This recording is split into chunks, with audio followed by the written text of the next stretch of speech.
welcome to today's video lecture. In today's video lecture, I'll be solving previous year's NEET questions and discussing the answers for the chapter Chemical Coordination and Integration.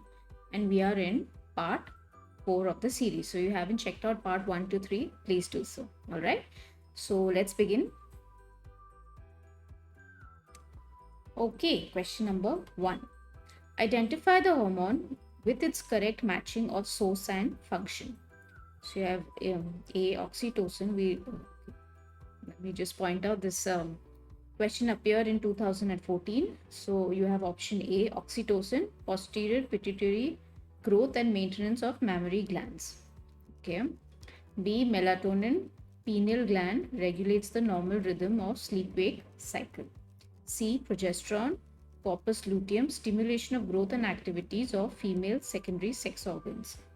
D, atrial natriuretic factor, ANF or ANP, ventricular wall increases the blood pressure. Okay, so you have to find the correct matching. Okay, sorry, the correct matching. So A, oxytocin, posterior pituitary growth and maintenance of mammary glands. No, that's incorrect.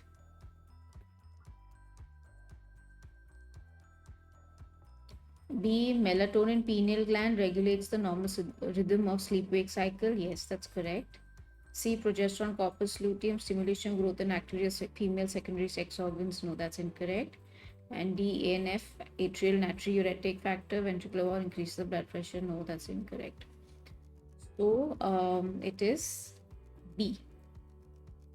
The source of melatonin is pineal gland and regulates the normal rhythm of sleep-wake cycle. Alright, I've already explained the function of melatonin and how it works in maintaining the regulation of sleep-wake cycle. So please go and watch those videos. It's there in the endocrine system. I think it's part 2 of the series maybe. But yeah, check that out, okay? Because I've explained that in detail, okay? So this is the correct answer. Okay, pretty direct, yeah. Let's move on to the next question. Okay, question number 2. Which of the following statements is correct in relation to the endocrine system? This appeared in NEET 2013. A, non-nutrient chemicals produced by the body in trace amounts that act as intercellular messengers are known as hormones. B, releasing and inhibitory hormones are produced by the pituitary gland. C, adenohypophysis is under direct neural regulation of the hypothalamus. D, organs in the body like the gastrointestinal tract, GIT, heart, kidney and liver do not produce any hormones. So we have to find the correct statement, right? As per the question. So yeah, A is the correct answer. It's a direct definition taken from NCERT, right? That's the definition for hormones. So the answer is A. Please read NCERT very carefully. Okay, this is taken directly from there, so it should be easy for you to answer this question.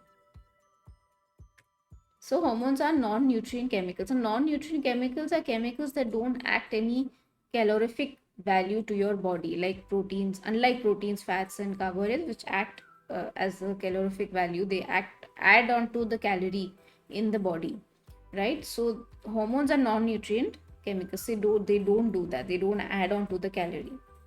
Okay, and they act as intercellular messengers and are produced in trace amount. This is the official definition of hormones. Okay, so please read NCERT. It is taken from there.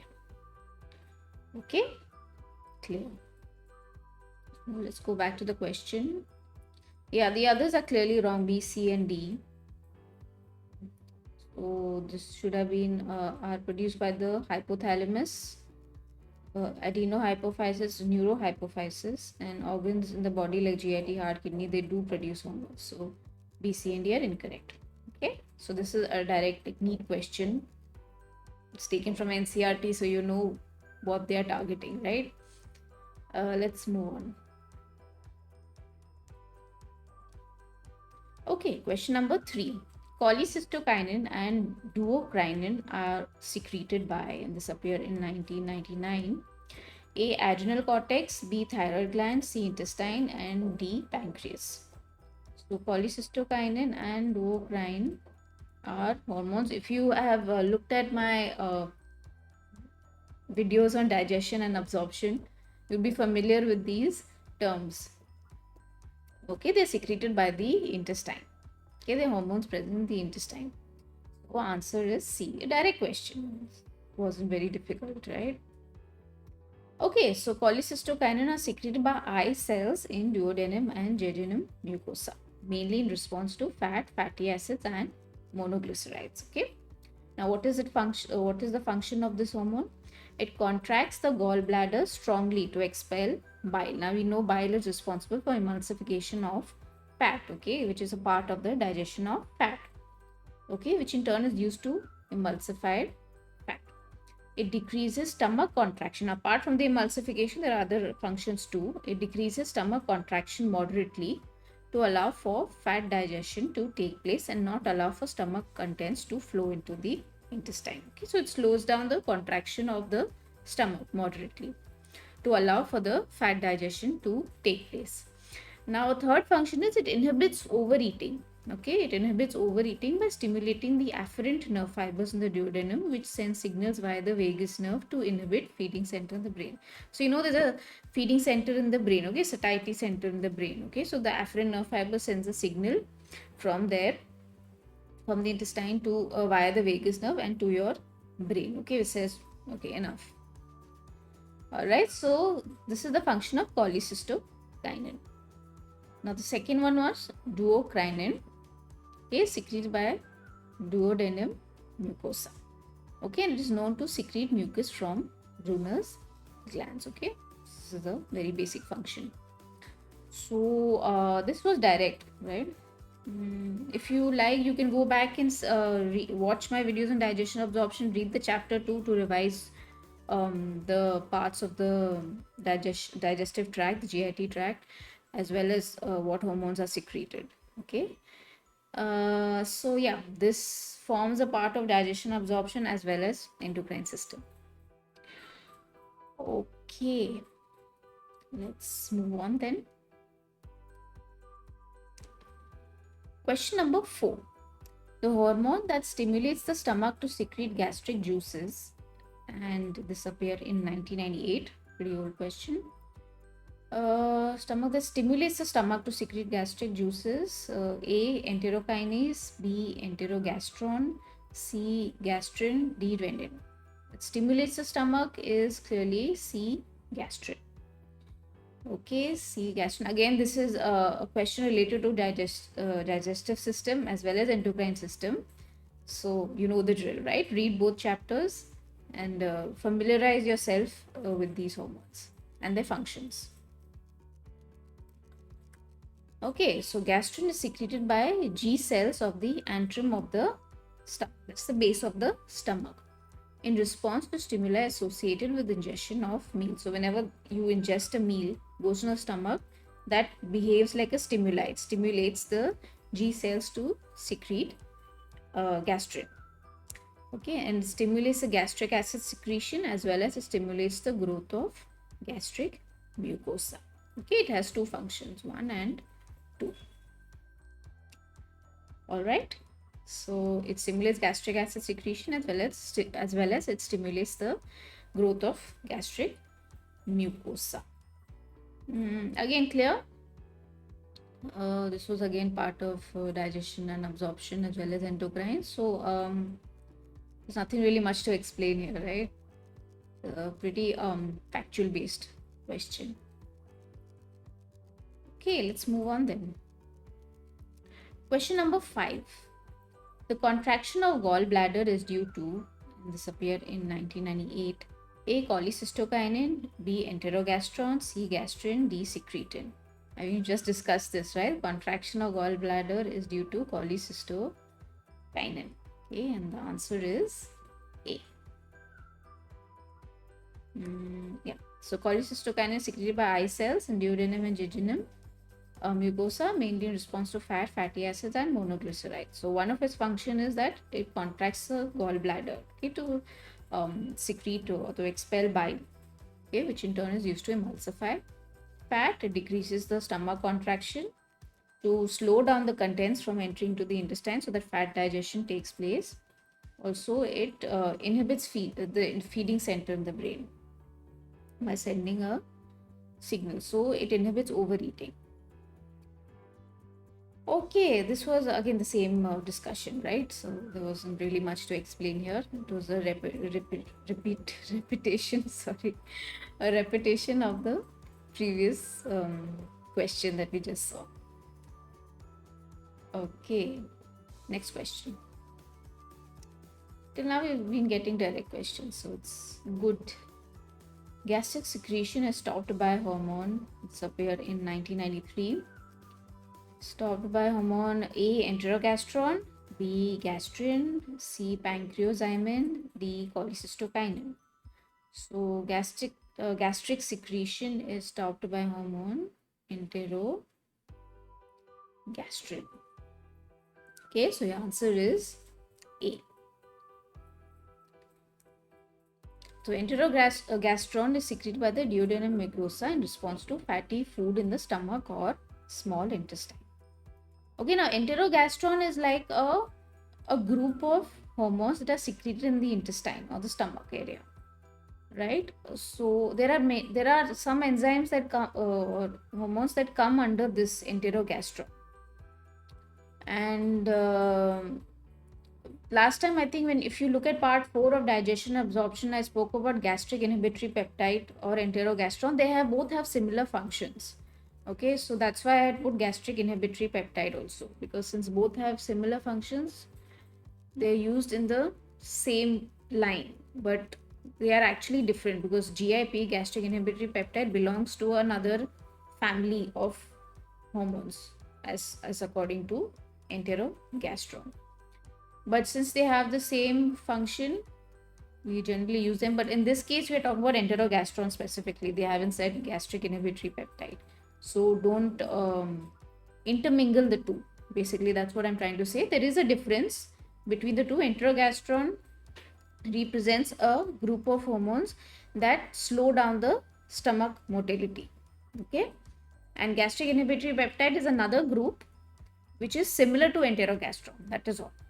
That's all I wanted to clarify here. It is secreted in response to fatty acids and amino acids and very less extent in response to carbohydrates. Okay, and its function is to inhibit gastric secretion and motility. So it slows down the emptying of gastric contents into the duodenum when it is overloaded with food. Okay. So it has two functions basically, to inhibit gastric secretion as well as inhibit motility. Basically slows down gastric motility. All right, so in this case, our options did not have gastric inhibitory peptide as such. It said specifically enterogastron, so clearly A is the appropriate answer for this. Okay. Okay, clear? Of course, it can't be B, C, and D. They all have different functions. So it's A, enterogastron. Okay, move on. Okay, question number 7. How does steroid hormone influence the cellular activities? This appeared in NEET 2019, so it's pretty recent. A, using aquaporin channels as second messenger. B, changing the permeability of the cell membrane. C, binding to DNA and forming a gene hormone complex. D, activating cyclic AMP located on the cell membrane. So, how does steroid hormone? Talking about steroid hormones. So it can't be A, can't be B, sorry. It has to be C. Binding to DNA and forming a gene hormone complex. That's how steroid hormones function. Answer is C. Let's go to the discussion. Now let's understand how steroid hormones work. So steroid hormone, they enter the cytoplasm. Basically, the end result of steroid hormones, doing their deal in the cell, they produce at the end, they produce a protein which then eventually acts on the organ, okay, that it is supposed to act. That's the deal, right? But steroid hormones, they don't attach themselves to receptors on the cell membrane like we've seen in protein or peptide hormones. Okay, steroid hormones function differently. Okay, so there are receptors present inside the cell mostly inside the nucleus. They can be present inside the cytoplasm also in some cases. In some cases, they are present inside the nucleus also. Okay. Now, the steroid hormone enters the cytoplasm of the cell. Okay, and eventually forms proteins in the target tissues to form hormonal functions. Okay, that basically sums up how steroid hormones actually function, the bigger picture. Okay, now what exactly happens inside the cell when it enters? Also, hormone enters the cytoplasm and binds with receptors present there or receptors present inside the nucleus. Alright. So the receptor hormone complex is formed, right? So both receptor and hormone bind together, the complex is formed, okay? And it moves. So if example, if it's formed in the cytoplasm, it is moved into the nucleus, so it is transported into the nucleus. If it's already present in the nucleus, it's already present there. Okay, no problem. Right? So once it enters the nucleus, the complex binds at specific points in the DNA. Okay, it binds to specific points in the DNA. Okay, which activates the transcription process of a particular gene. Okay, to form mRNA. Okay, so once it enters the nucleus, it binds to points on the DNA in the chromosome, right? So this activates the transcription process. Now, what is transcription process? When DNA gets converted to mRNA. mRNA is messenger RNA. Okay, now this messenger RNA is important because this eventually forms the proteins that we need. Okay, for this, please go and read genetics. Okay, the basics of genetics to understand this. Okay, so DNA to mRNA is transcription. Okay, it's like a code for proteins to be formed. Okay, it's like a code for proteins to be formed. Okay, so now mRNA is formed, right? Now, mRNA, what does that mRNA do? mRNA moves to the ribosomes in the cytoplasm. So, the mRNA's job is done in the nucleus part. So, again, it diffuses into the cytoplasm, where translation occurs in the ribosomes to form new proteins. So, basically, it's the central dogma, okay, the gene dogma that we study in genetics, right? DNA to mRNA, then mRNA to proteins. This is transcription and this is translation. So eventually the proteins are formed that were coded for that steroid hormone, right? And this protein then acts on the target organs. Okay, so this is how steroid hormones function. Okay. So yeah, if you like, you can note this down because this will be very helpful in when you revise for your exam, how steroid hormones work. And yeah, I guess it will be useful for you. I think I have a diagram from NCRT. Yeah. So this is taken from NCRT. So we are talking about estrogen here. They're given an example of estrogen. So the estrogen moves directly into the nucleus. Okay, it forms the receptors present inside the nucleus. This black line over here.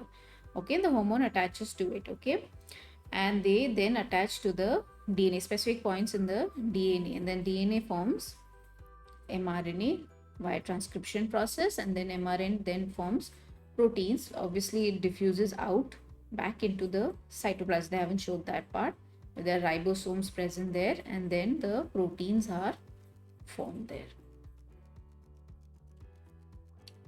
All right, and then of course, after the proteins are formed, the physiological differences take place that obviously we have studied. What estrogen does, what progesterone does, what the other hormones do. So basically, yeah, this is how steroid hormones function. So yeah, I don't really need to repeat this again, but it is important for you to study the NCRT diagram very, very carefully, and they can ask you, right? They can ask you to label the parts. But to answer your question in this case, binding to DNA and forming a gene hormone complex, that is option C, was the right answer. So how does steroid hormone influence cellular activities? This is how it does it. Okay. Clear. Okay, we can move on then.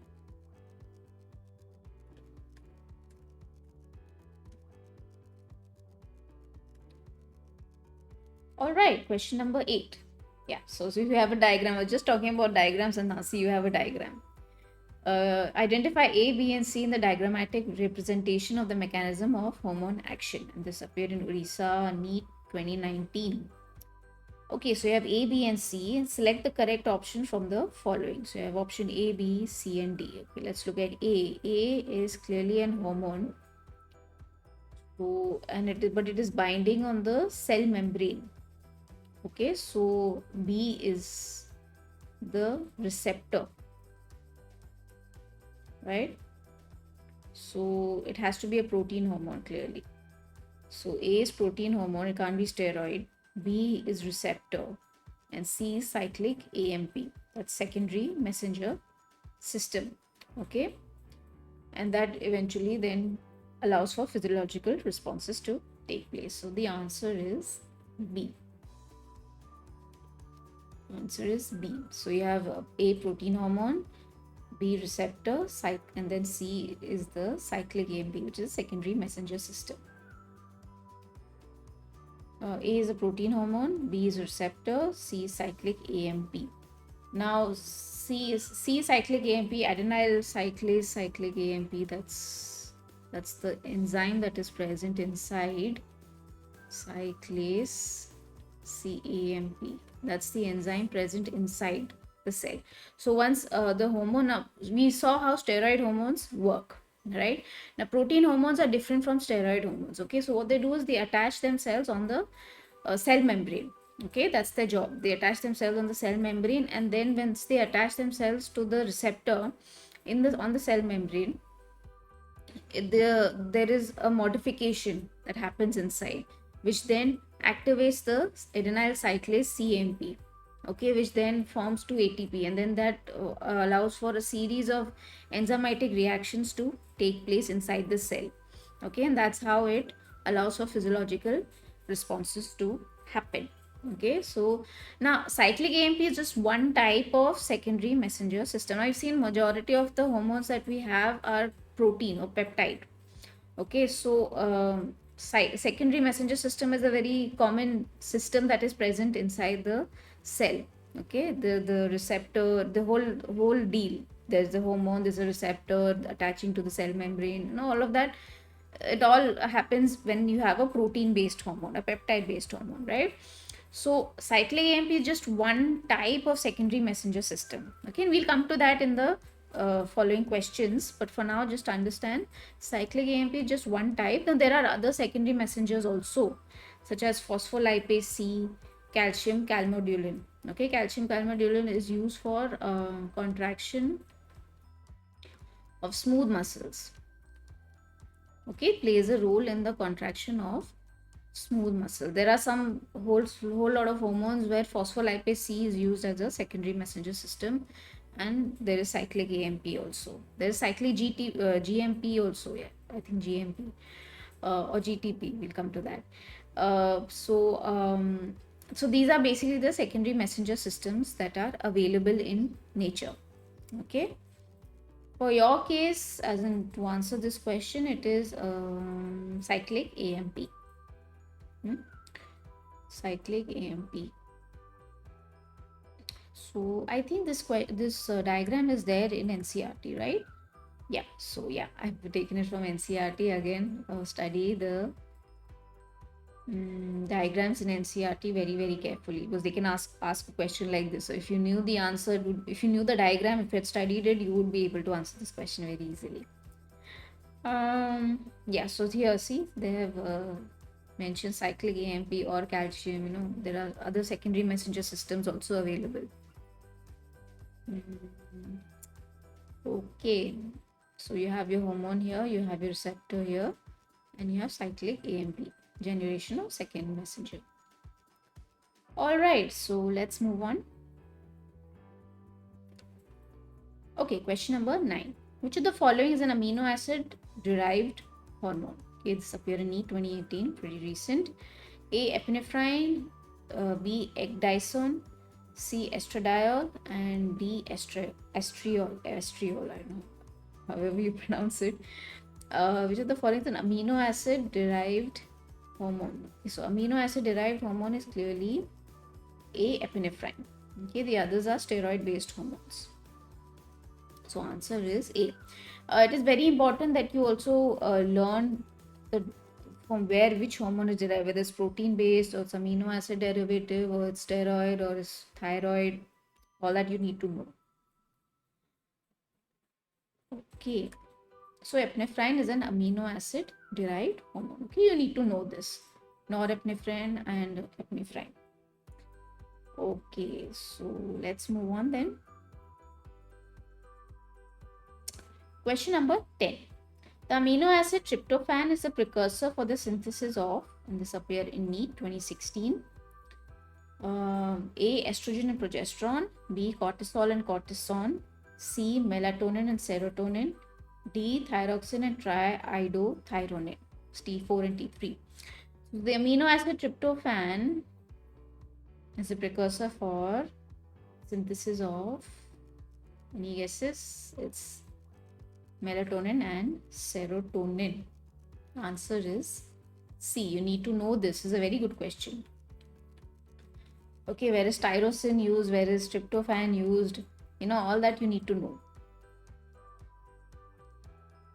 Okay, so here we have tryptophan, which is responsible for the synthesis of serotonin and melatonin. So you can see tryptophan here, and it forms 5-hydroxytryptamine. Now, what is 5-hydroxytryptamine? It is another name for serotonin. Okay, it's another name for serotonin. Now, serotonin is again then responsible to form melatonin. We have already come across this, right? So, tryptophan basically is responsible for the synthesis of serotonin and melatonin. Okay, it forms the basis for that. It's a precursor. Okay, and also, yeah, if they ever write 5-hydroxytryptamine, you know, it is called as serotonin. It's another name for this chemical formula for serotonin. Okay. And melatonin, I've already explained the function, the sleep wake cycle. I've already explained that in much detail in the previous part. So please check that out.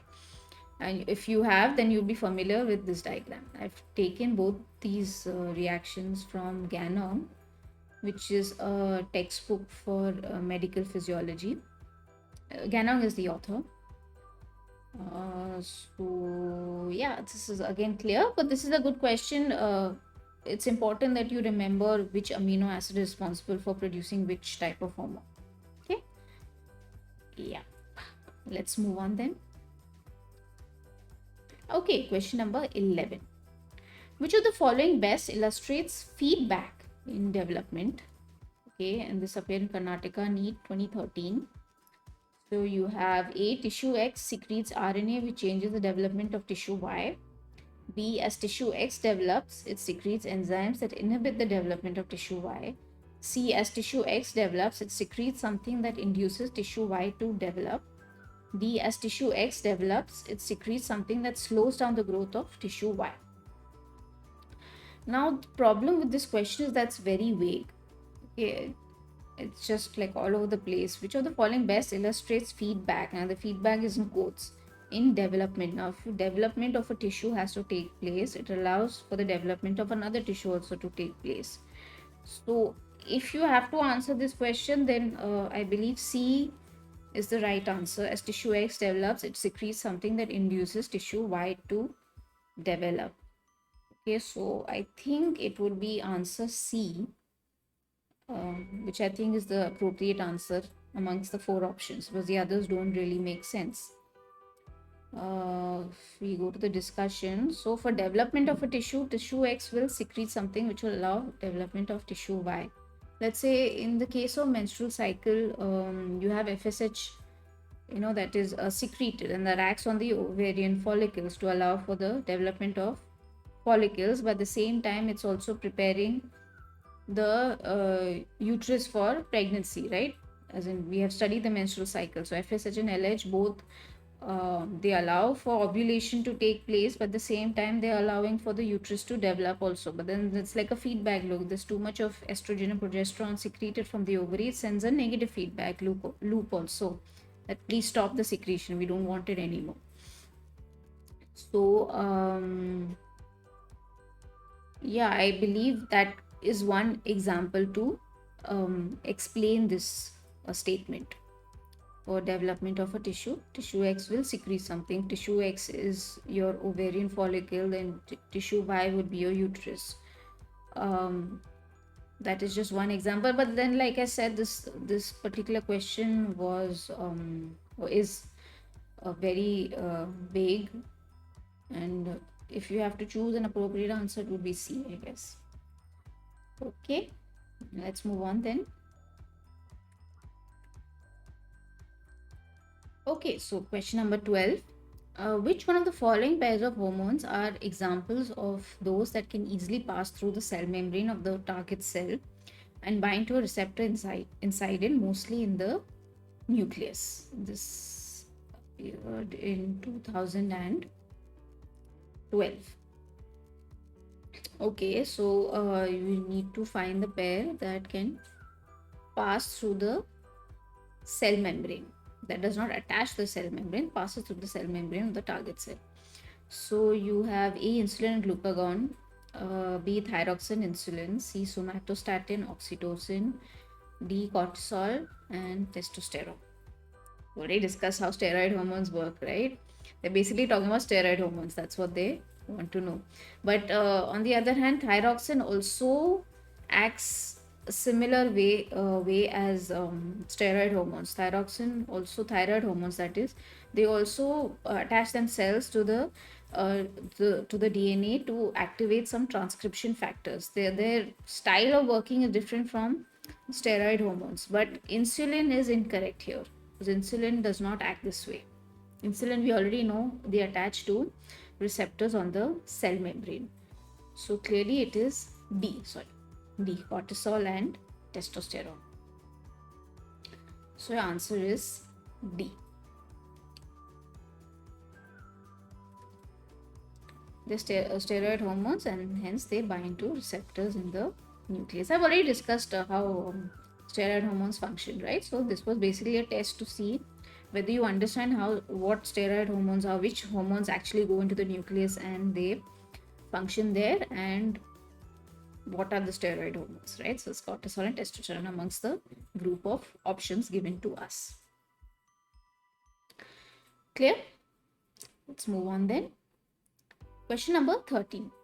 What is correct to say about the hormone action in humans? And this appeared in 2012. A, glucagon is secreted by beta cells of islets of Langerhans and stimulates glycogenolysis. B, secretion of thymosins is stimulated with AJ. C, in females, FSH first binds with specific receptors on ovarian cell membrane. D, FSH stimulates the secretion of estrogen and progesterone. So, which is what is correct to say? So, to find the correct option here. So, glucagon is secreted by beta cells. No, that's incorrect. Secretion of thymosins is stimulated with aging.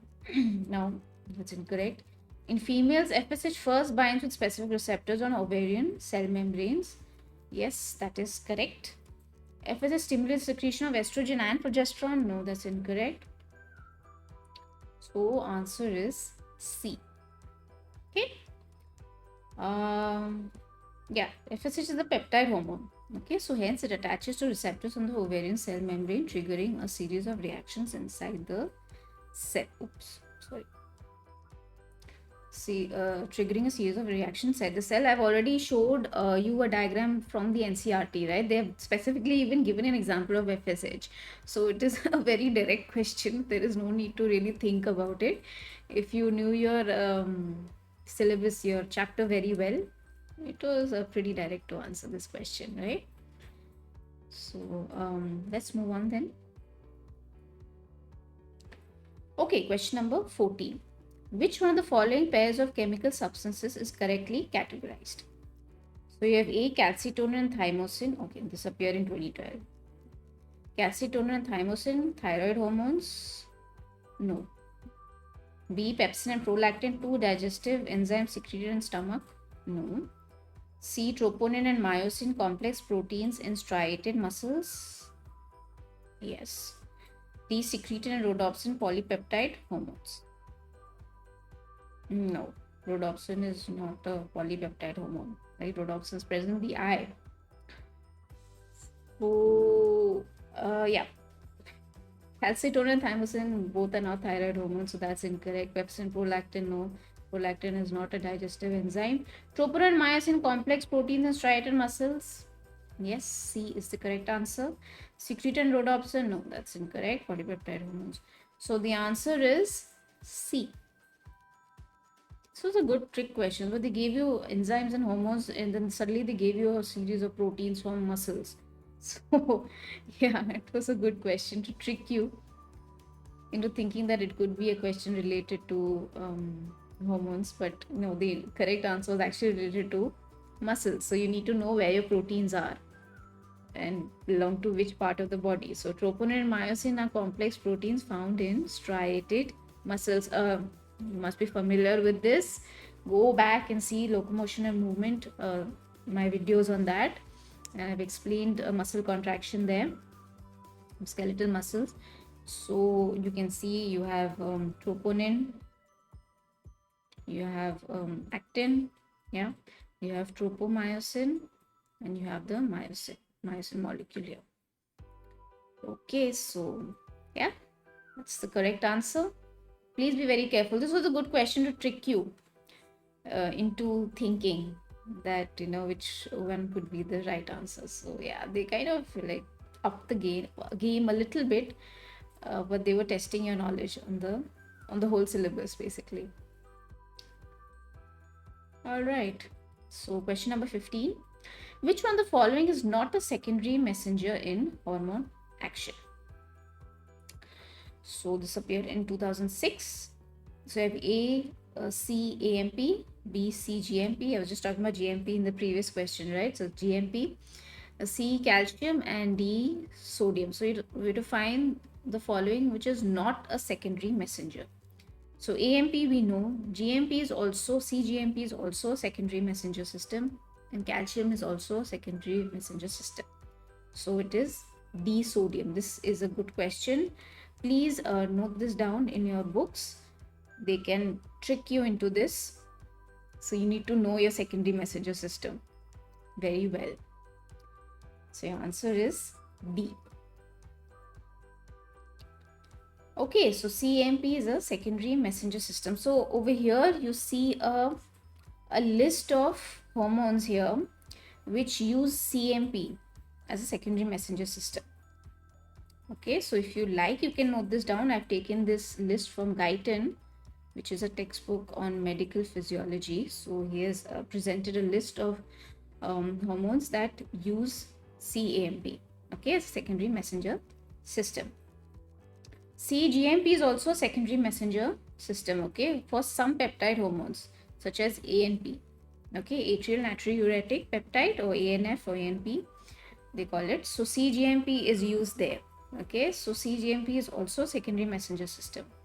Calcium, calmodulin, I've already explained that also to you. Okay, it's also a secondary messenger system which is used to activate myosin light chain kinase, okay, which acts on the myosin of smooth muscles to cause their contraction. So CAMP, CGMP, and calcium were the option. The odd one out was clearly sodium. Okay, so that is not a secondary messenger system. Okay, so this is again a good question. So it is important that you know your secondary messenger system and how the protein or peptide hormones function. Okay, clear? I guess so. I've answered the question, right? Yeah. Yeah. So it is D, sodium.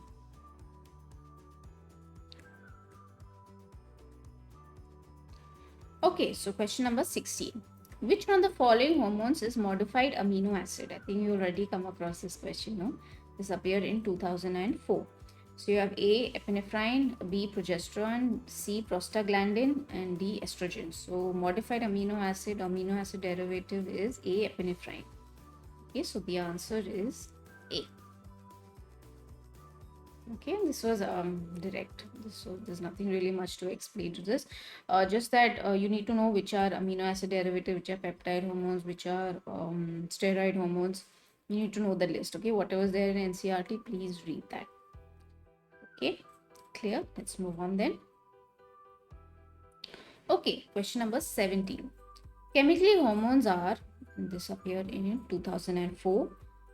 And your options are A, biogenic amines only, B, proteins, steroids, and biogenic amines, C, proteins only, and D, steroids only. So, chemically, hormones are proteins, steroids, and biogenic amines. So your answer is B. Answer is B. Let's go to the discussion. So, hormones are non-nutrient chemicals which act as intercellular messengers and are produced in trace amounts. Okay, and they constitute as proteins, steroids, and biogenic amines. Now we know proteins, we know steroids. Now what are biogenic amines? Like what the hell is that? Now biogenic amines is a group. Okay, it's a broad group. Okay, it consists of one or more amine groups in that, and they're basic nitrogenous compounds. Okay, they're formed by the decarboxylation of amino acid of proteins, or even the amination and transamination of aldehydes and ketones. But let's not go into that detail. But just to basically understand, biogenic amines is a big group of amines. Okay, now out of that, catechol amines fall under biogenic amines. Okay, there are various other neurotransmitters also. Now you know what are catecholamines. What comes under catecholamines? Epinephrine and norepinephrine, right? Along with that, there's dopamine, there's histamine, right? So these are also part of neurotransmitters that fall under biogenic amines. The catecholamines, yes, we have epinephrine and norepinephrine also. That is why biogenic amines also form a part of the hormones, apart from proteins and steroids. Okay, so please remember this fact. Please remember this fact. If they ever ask you in NEET, you know how to answer this question now. Okay, please remember biogenic amines also. Okay, they're just understand that it's a big group of lots of amines in it, and it contains of one or more amines, and catecholamines form a part of this biogenic amines group. Okay, and so you know what are catecholamines, epinephrine, norepinephrine form a part of it. Apart from that, there are many other neurotransmitters also, like dopamine, serotonin, histamine. But okay, let's not go into that. But remember, catecholamines, they form a part of this biogenic amines group. Okay, and protein and steroids, yes, we are already aware of that. But catecholamines, you wouldn't know, right? It wouldn't strike you. But biogenic amines, yeah, they fall under that group. Okay, so yeah, this was a good question, and this was an extra piece of information which is not there in NCRT anywhere. But if they ever ask you in NEET, you know how to answer this question. Okay. And it was a pretty direct question. So if you just knew biogenic amines, you would have just got the right answer there and then. So it's protein, steroids, and biogenic amines. And clearly, I think you could have used the rule of elimination. It can't be proteins only, it can't be steroids only, it can't be biogenic amines only. It has to include all three. But for now that you know what biogenic amines are, so you can specifically point out, yes, the answer is B confidently without any hesitation.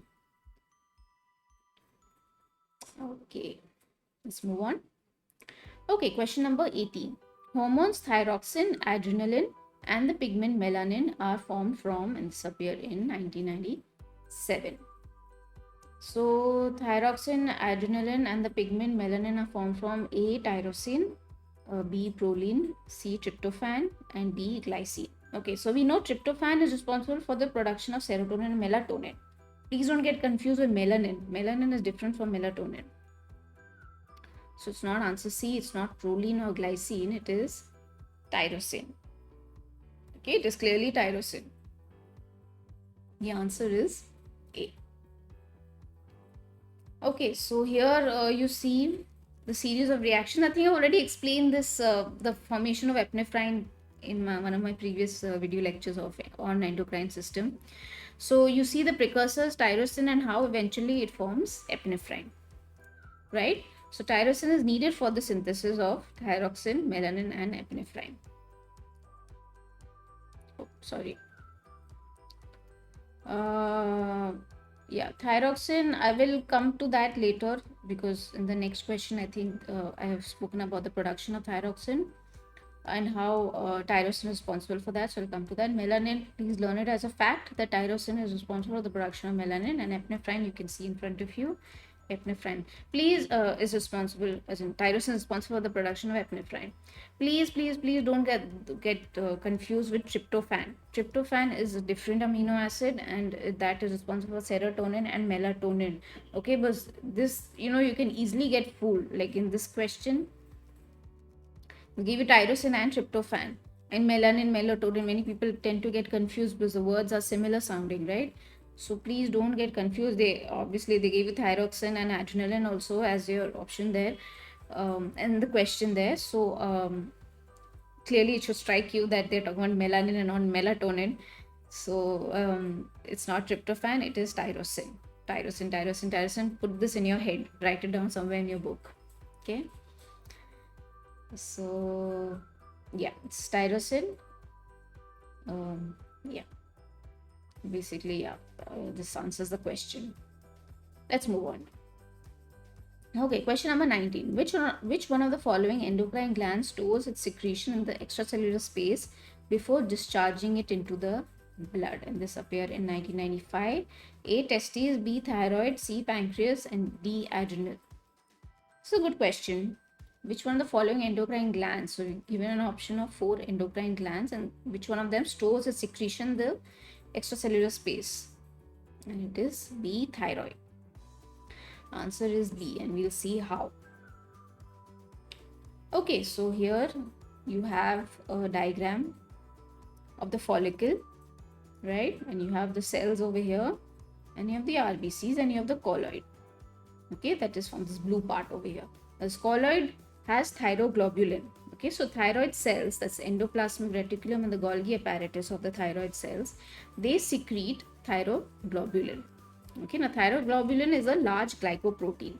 Okay, they secrete into the follicle. Now you can see this whole region is the follicle, right?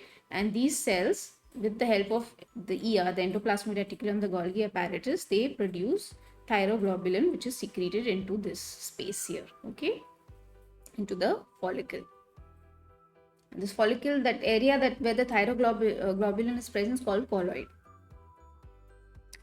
So each molecule of thyroglobulin contains 70 tyrosine amino acids.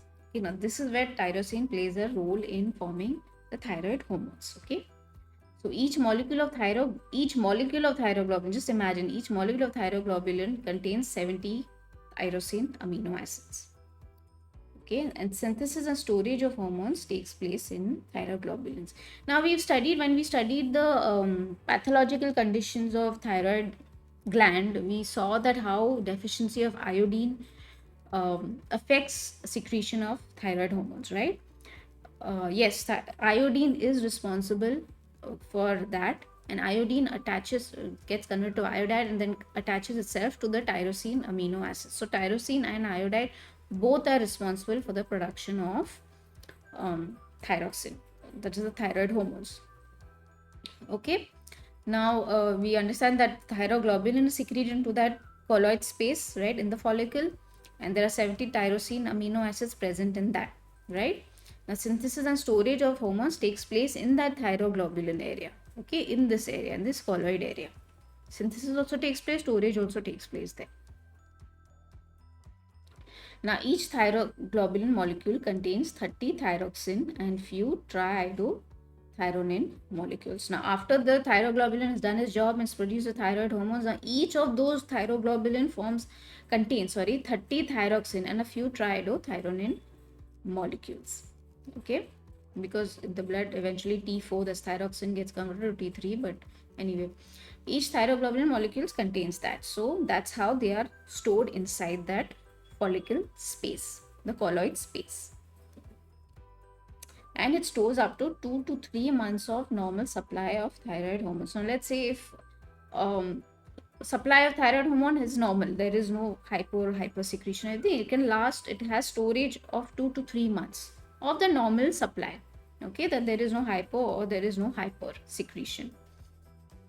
Okay, so this is a special function or special ability of the thyroid gland. Okay, so that it can produce there, it can store there, and it can secrete that. It has that much supply of 2 to 3 months.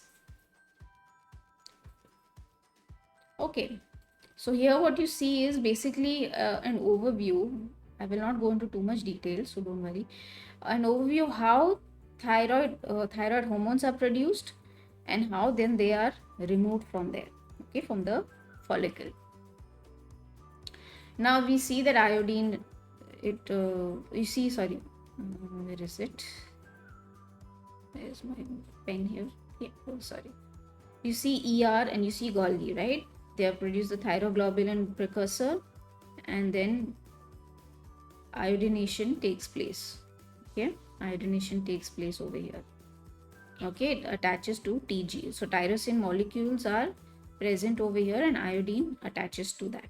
Okay, and eventually there is formation of thyroid molecules. Okay, so you have Tg over here, you have Tg, you have T3 and T4, you have reverse triiodothyronine, you have a whole lot of other things. So mainly T3 and T4 is what we're going to focus on. Okay, T4 is thyroxine and T3 is triiodothyronine. Okay, so Tg stores that. Okay, Tg stores that, and what you are seeing here, this is the colloid part and this is the outside part. Now our job is to take the thyroglobulin, remove those hormones and put it into the blood capillaries. That's our job, right now. We know that it is stored there in colloid, but how does, in the thyroglobulin, but how does it come out? Correct? And what happens is, now Tg is stored in the colloid where all the hormones are there. Now pseudopod like extensions come out. Okay, the pseudopod like extensions come out and they engulf the thyroglobulin. Okay, so they form this pinocytic vesicles. Okay, it's called pinocytosis. Okay, they form the pinocytic vesicles and they ingest the thyroglobulin into the cell. Okay, first it gets ingested into the cell. All right. Second, the lysozymes in the cell cytoplasm fuse with these vesicles to form digestive vesicles. Now, lysozymes fuse with that thyroglobulin to form the pinocytic vesicles to form digestive vesicles. Now, digestive vesicles contain many digestive enzymes present in that, right? So then it becomes a little easier. Now you can imagine if the digestive enzymes, it will be easy for the thyroglobulin to break away, okay, and allow for the release. Think of it that way. Okay, they contain digestive enzyme mixed with colloid. Now, proteases is one of the digestive enzymes that digest the thyroglobulin molecule and release thyroxine and triiodothyronine in free form. So basically, this is what this part is showing. This top part is actually showing you how the thyroid hormone is formed, and this part is showing you how it is released out.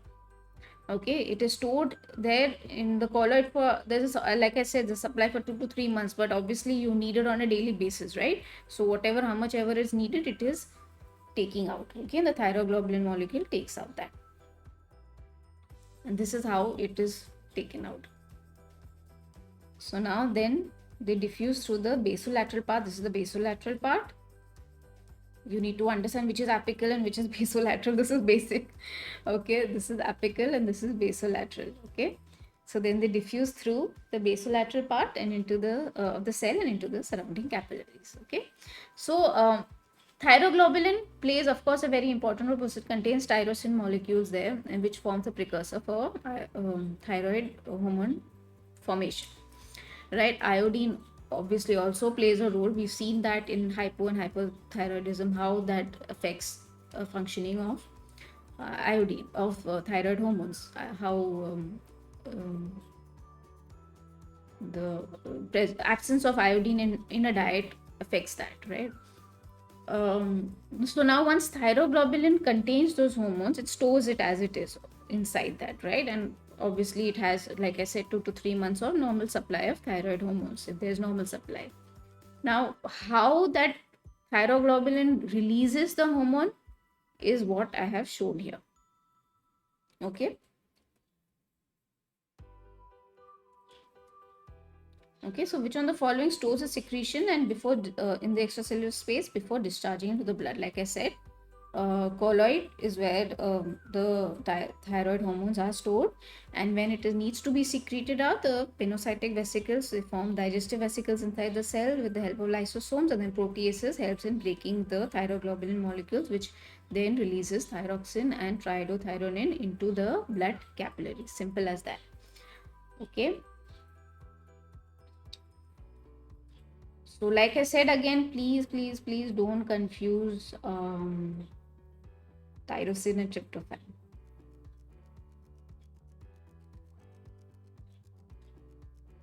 Okay, clear?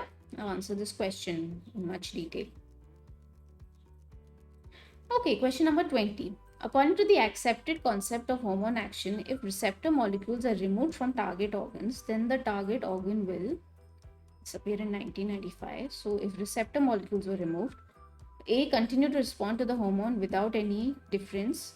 B, not respond to hormone. C, continue to respond to the hormone but will require higher concentration. D, continue to respond to the hormone but in the opposite way. Okay, so if receptor molecules were removed, there will be no response from the hormone. It will not respond to the hormone in any way. Target organ will not respond to the hormone. Clearly, we know how hormones function now, right? We need a receptor for it to attach to, right? It can't just perform its own action just like that, right? So if receptors were removed from the target organ, obviously there'll be no response from the hormone, right? And we usually see this in the case of insulin. It's say there are insulin receptors present, right? But if the resistance increases, they're not really functioning as they should. So insulin, what it does, it can't attach to those receptors and it doesn't do its job like it should. So that is one example to show, okay, when there's insulin resistance in the body. So yeah, the target organ will not respond to the hormone. So your answer is B. Okay. Yeah. So hormones bind with the receptors in the target tissue to form hormone receptor complex. Okay. So this again, you're familiar with this diagram. You can clearly see that there is a hormone and there's a receptor here. So if the receptor was not there, then the hormone, there would be no way the hormone could act on the cell. Okay. So yeah, that's it. So this then, if the hormone receptor complex is formed, this then generates a series of reactions to bring about action of the hormone. Okay, clear? I guess I've answered this question. Okay, so we've come to the end of this video lecture, and I hope you've enjoyed today's video lecture, and I hope you've learned something new today. So don't forget to like, share, and subscribe to MJ NEET Biology, and I'm available on Facebook, Twitter, and Instagram, so you can follow me there for any updates. And I'll see you in the next video lecture, all right? So bye.